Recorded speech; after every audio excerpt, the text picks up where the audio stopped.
The makers of Wrigley's Spearmint Chewing Gum invite you to enjoy life. Life with Luigi, a comedy show created by Cy Howard and starring that celebrated actor, Mr. J. Carrol Naish, with Alan Reed as Pasquale.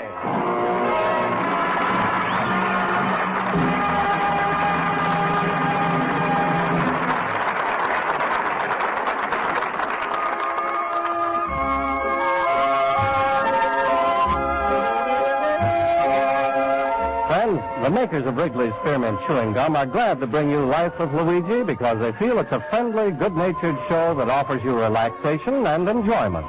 And they'd like to mention the fact that their product, Wrigley's Spearmint Gum, offers you relaxation and enjoyment, too. It's pleasant to chew on a smooth piece of Wrigley's Spearmint, whether you're working, shopping, listening to your radio, or doing just about anything. Wrigley's Spearmint Gum tastes good. It's refreshing. And the good, easy chewing gives you comfort and satisfaction. Now, Wrigley's Spearmint Chewing Gum brings you Luigi as he writes another letter describing his adventures in America to his Mama Basco in Italy.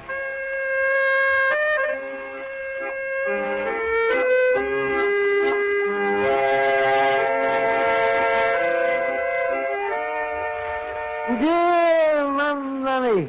In America is a big business, advertising a business. Everywhere you go, you see advertising, and the ones I like the most are the ones in the magazines that will tell you how you make lots of money easy.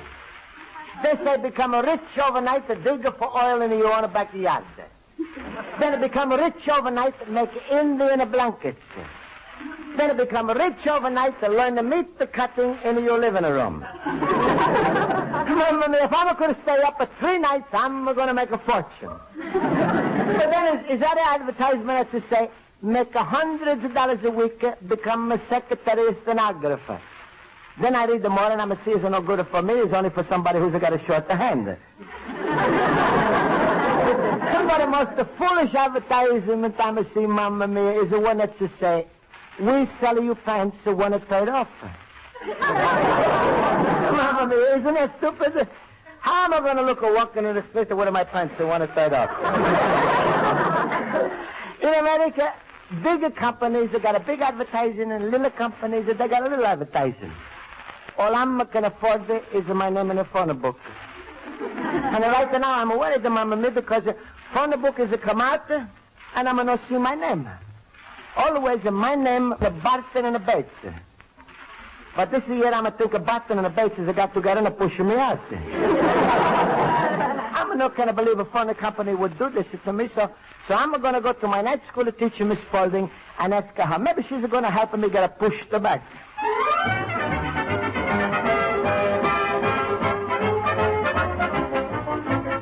Well, here we are. Have a drink, that. All right, quiet class. I'll call the roll. Mr. Basco? I'm here. Mr. Howard? Yeah? Mr. Olson? I'm here. Mr. Schultz? Mr. Schultz, you're here, aren't you?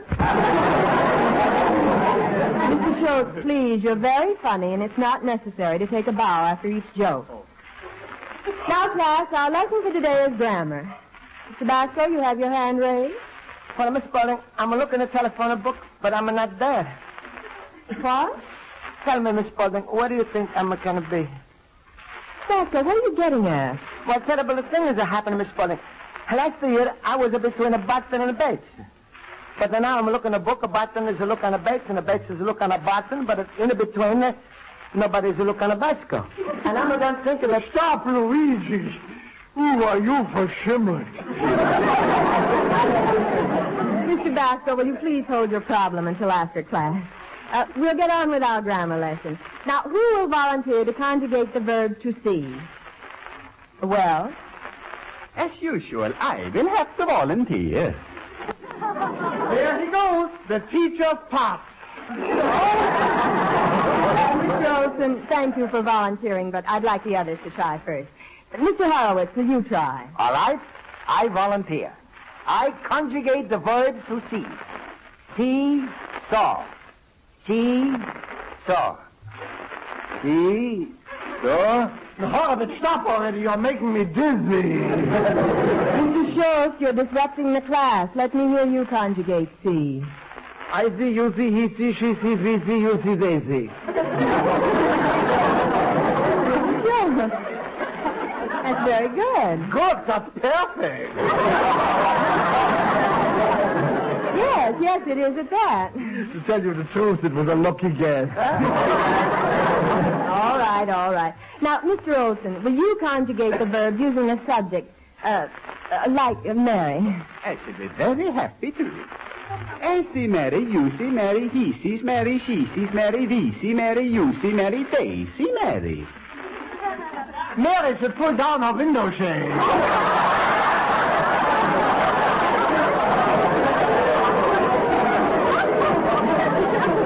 Schultz, please. That was very good, Mr. Olson. All right, Mr. Basco, now you may conjugate a verb of your own. All right, sir.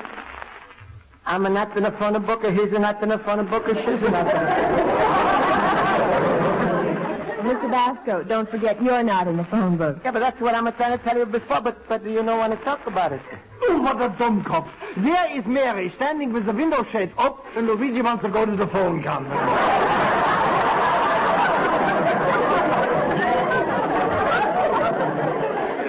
No, sure, sir. I'm going to want to go to the phone company because I'm a no citizen. And I'm going to want to get in trouble with a big company. Don't talk like that, Luigi. If they forgot to put your name in the telephone book, you got to go right now without delay. Like we say in the delicatessen business. You got to strike while the corned beef is hot. Luigi, are you sure you don't owe the telephone company any money?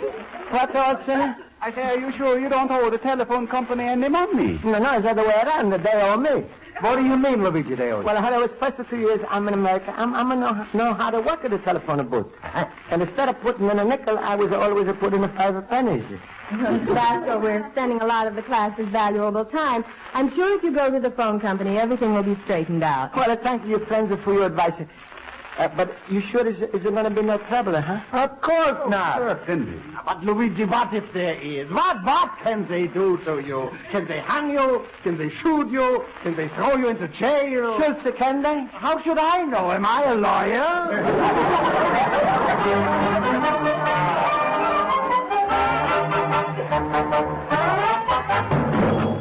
Luigi, my friend. Hello, Luigi. Hello. Hello, Pasquale. Excuse me, I'm going to go someplace. What's your hurry, little banana nose? I'm on my way to the telephone company. I didn't know what to do, so I'm asking Mr. Pauling for advice. Schultz, Horowitz, Olson, they say go, and Spike, while the delicatessen is a hat. And then... Sure, go to everybody but your best friend, Pasquale, and what's happening? Nothing. Why are you running around like a crazy squirrel looking for food when all the time you could have come straight to the nut? You're so right, Pasquale. Nobody's a bigger nutter than you.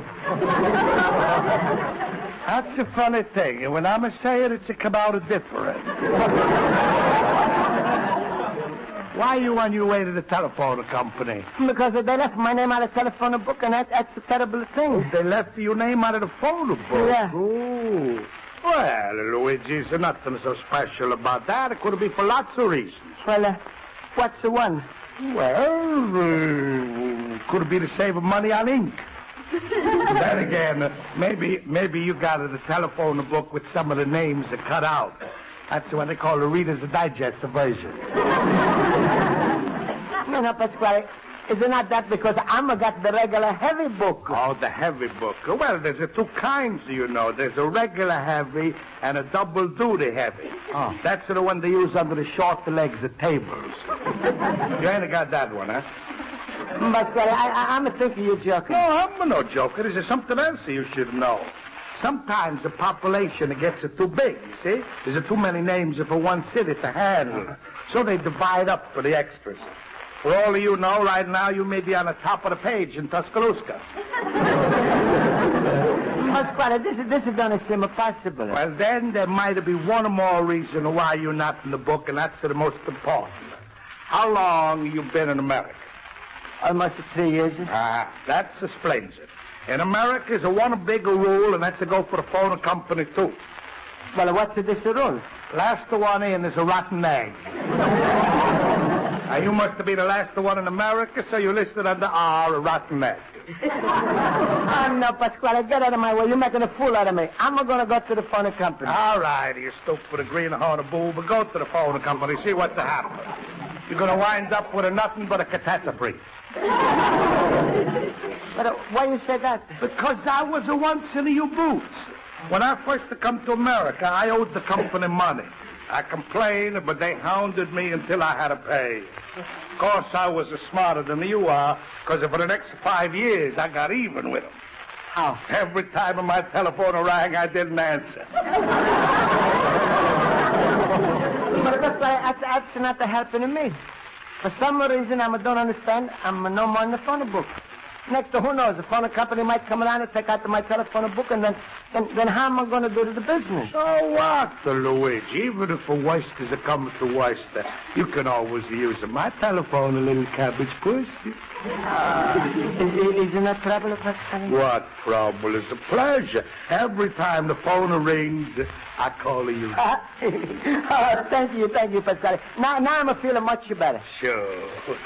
Now I do you a favor with a ring, you do me a favor with a ring.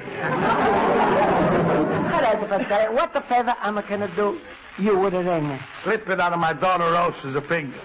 Oh, no, Pasquale, I'm not going to play ring around the Rosa. Foolish boy, ring around the Rosa, that's a child's game. Not the way Rosa wants it to play it. No, Pasquale, it's no use. Rosa is a nice girl, and she's very sweet, but she's too fat for me. Look, Luigi, think of the nicer things about a marriage. After you leave the church, you go to the honeymoon suite, then you pick up your blushing bride, you carry her over the threshold. Pasquale, you crazy. Rosa's so big, I can never carry her over the threshold. All right, I'll buy you a bulldozer. You can push her across. Luigi, be a good businessman. And when you marry a woman, you've got to look for value. Value? Sure. When you buy a tube of toothpaste, what do you buy? The small size, the medium size? Yeah, I don't know, Mr. Pasquale. I'm not going to buy the giant economy size. No, please, Pasquale. I'm going to feel like talking about Rosa today when I'm got such a big trouble with the telephone company. I think maybe I'm better going to see them now. Stop. Well, Luigi, how many times I try to teach you? Little immigrant, the pop squeaker like you should stay in his little backyard. Don't start up with the big American companies. Once you start a griping to them, next thing you know, they put you on a slow boat to Italy. But Pasquale, I'm got to get my name back in the phone book. Then let an American handle it for you. Here, I pick up the phone. I dial once. I talk. Hello, a business office, please. You see? Business office, I got a big complaint to make. What's the idea to leave a Luigi Basco's name out of the new phone book? Is that what you call a democracy?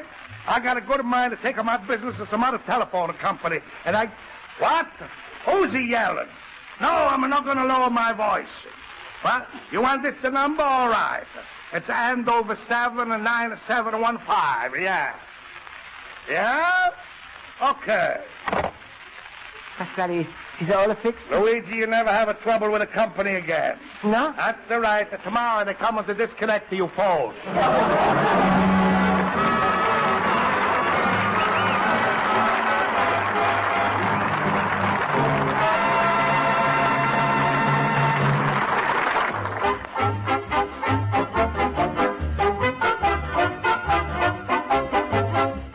Before we return to Life with Luigi, we'd like to mention that a stick of Wrigley's Spearmint Gum can be a real help to you while you're working. You see, chewing on a good, smooth piece of Wrigley's Spearmint gives you comfort and satisfaction. It sort of helps you relax without slowing you down or interfering with the job you're doing. Then, too, the fresh, lively spearmint flavor freshens your taste and helps keep your mouth moist.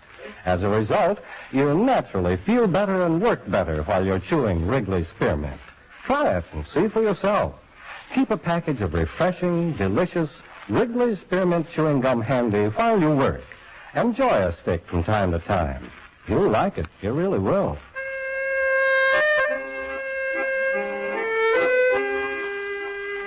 Now let's turn to page 2 of Luigi Basco's letter to his mother in Italy.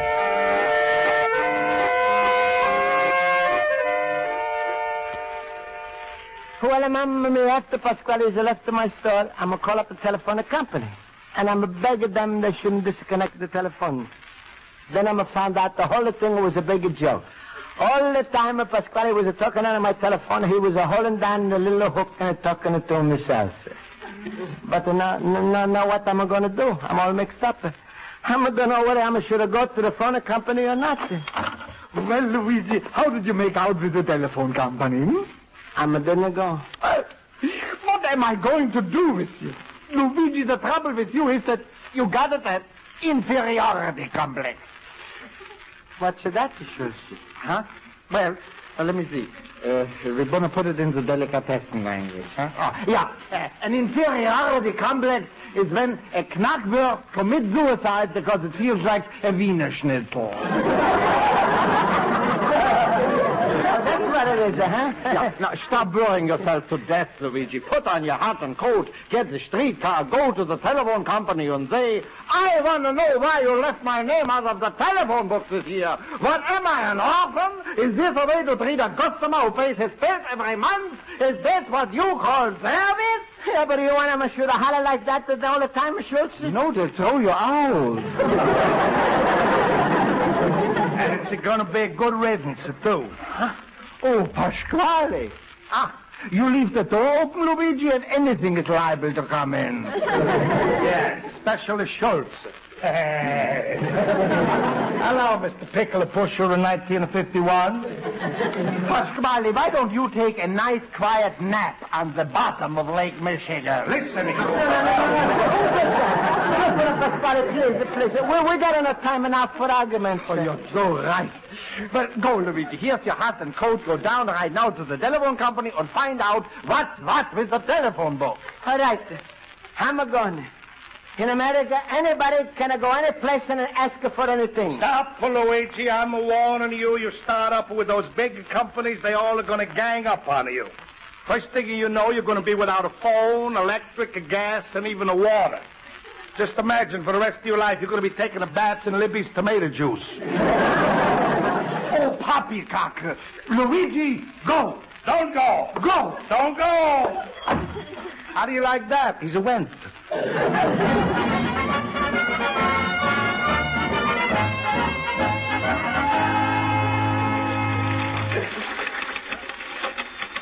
Mr. Basco, for an hour I've tried to explain. There's nothing I can do about the error. Then if somebody else maybe is a helper.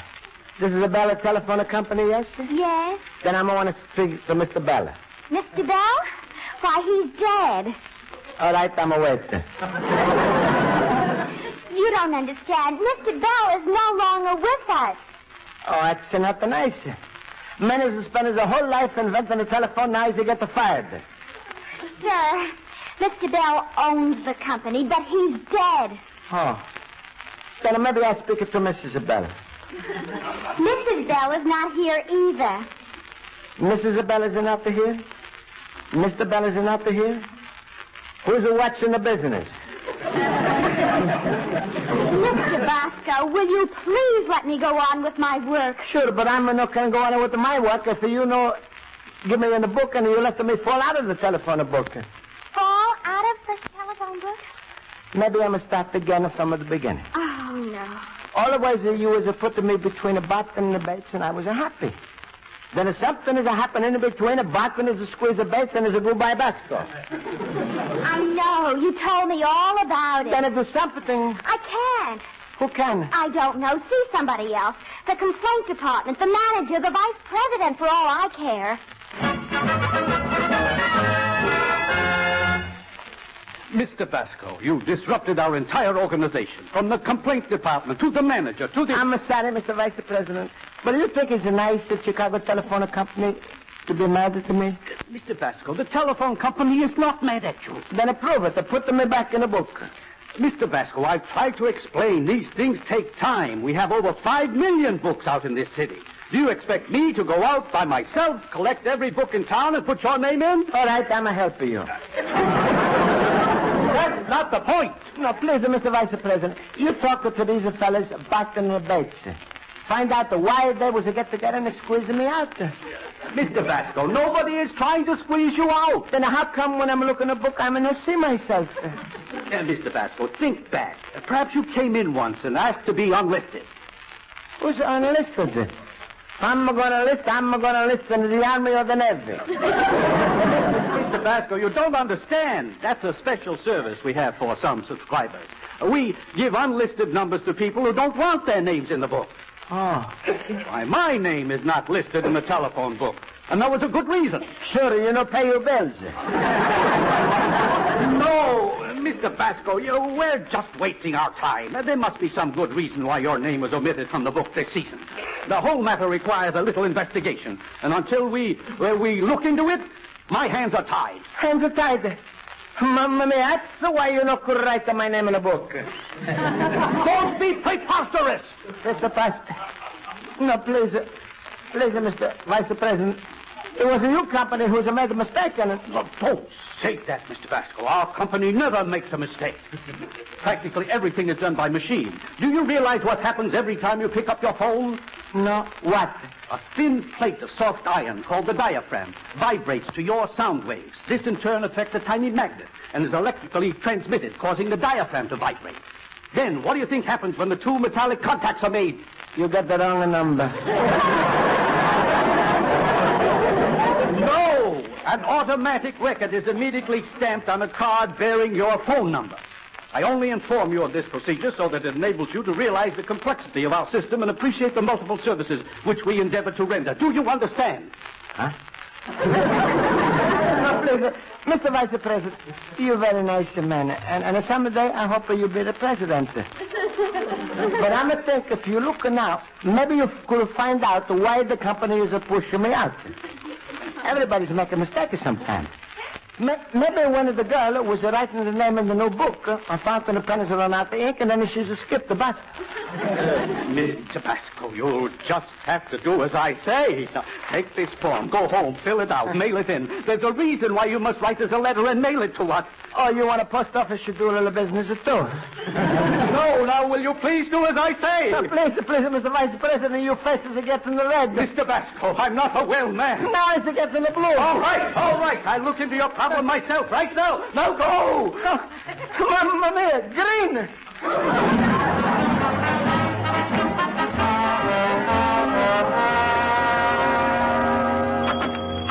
Well, a little melon ahead. What's happened to the telephone company? Pasquale, it was the worst day in my life. I'm making so much trouble. Vice President is throw me out. And then he said he's going to investigate me himself. Oh, Luigi, starting up with a vice president. That's the end. And why? The vice president is going to report you, and you know what comes after report. What? Deport. That's going to be the story of your life. 4 words. Import, the report, the deport, export. Pasquale, I want so much to stay in America. Please help me. I'm sorry, Luigi. You didn't listen to me. I would like very much to help you, but I know the facts. I'm going to have to testify in a court against you. But Pasquale, why you must testify against him? Oh, there's a big law here. It's called a habeas corpus. And even if I don't testify, my Rosa, she's still got to testify against you because she lives next door. That means that they got a habeas corpus against you. Pasquale, help me. Is there nothing I can do? Nothing, absolute. Wait, I just remember there's another big law here. The wife can't testify against the husband. Yeah, but you're not my wife, Pasquale. No, but I know a certain party who's willing to make a big sacrifice. Oh, welcome home, my son. Hello, Papa. Oh, I'm so happy. Rosa! Rosa! Rosa! You called me, Papa!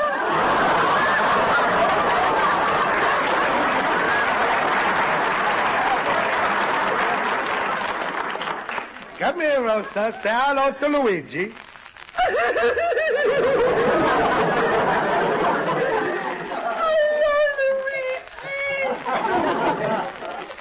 Hello, Rosa. Bless you, my children. I hope you live happy together ever after. Stop it! Does this mean we're already married? Oh, shut up, you face. Luigi, you're lucky that a habeas corpus is... Hello, is Mr. Basco here? Well, I'm a Luigi Basco. Oh, Mr. Basco, I'm from the phone company. We've investigated your complaint, and the vice president wanted me to come right down. Mamma mia. Luigi, quick, you got to go over the vice president's ahead. Get Truman on the phone and apologize. Pasquale, saving me. Well, Mr. Basco, there's no need for alarm. Look, I'm going to handle everything. This man here is a half a son-in-law right now, and I'm responsible But, for... sir, there's nothing to explain. The reason Mr. Basco's name doesn't appear on the new phone directory... All right. ...is that a Mr. Pasquale called us several months ago and requested that Mr. Basco's phone be listed under Pasquale and Son due to a business merger. Pasquale and his son? Luigi, I was just doing it for business and matrimoniousness. I was just looking ahead, and I figured sooner or later you're going to be my son-in-law, so we might as well make it sooner, worry about it later. Oh, Pasquale, you did a terrible thing. On account of you, I'm not in a phone book. And that's why I'm going to get a phone bill this month from the company. And you won't, sir. Why not? Well, Mr. Pasquale pays for all the calls made from this number. What?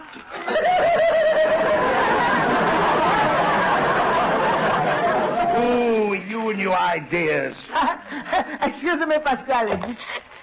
Luigi, who you dialing? Hello, operator. Get me my Mamma Basco in Castellamare in Italy.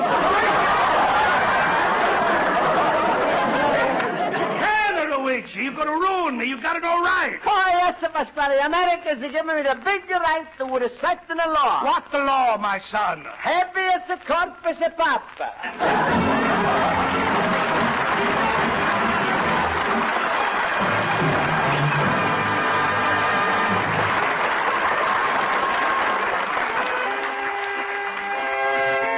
Well, mamma mia, I found out the why name was missing from the phone book.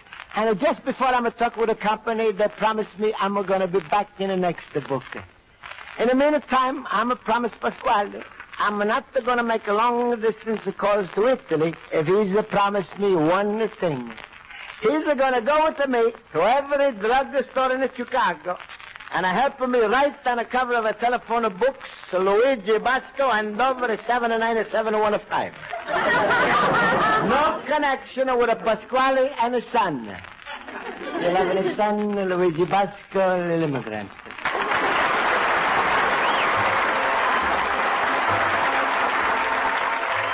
Friends, the makers of Wrigley's Spearmint Chewing Gum hope you enjoyed tonight's episode of Life with Luigi, and they want to remind you that you're always set for a refreshing, delicious treat when you've got a package of Wrigley's Spearmint Gum in your purse or pocket.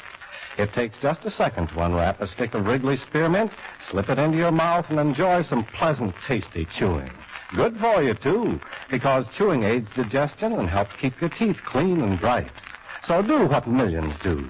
Keep a package of Wrigley's Spearmint Gum in your purse or pocket and chew a few sticks during the day. On the job or off the job, you'll find the good chewing enjoyable. The makers of Wrigley's Spearmint Chewing Gum invite you to listen next week at this time when Luigi Basco writes another letter to his Mama Basco in Italy. Life with Luigi is a Cy Howard production, is directed by Mac Benoff. The script is written by Mac Benoff and Lou Derman. J. Carrol Naish is starred as Luigi Basco with Alan Reed as Pasquale, Hans Conried as Schultz, Joby Gilbert as Rosa, Mary Shipp as Miss Spaulding, Joe Forte as Horowitz, and Ken Peters as Olson. Music is under the direction of Lud Gluskin. This is Charles Lyon. This is the CBS Radio Network.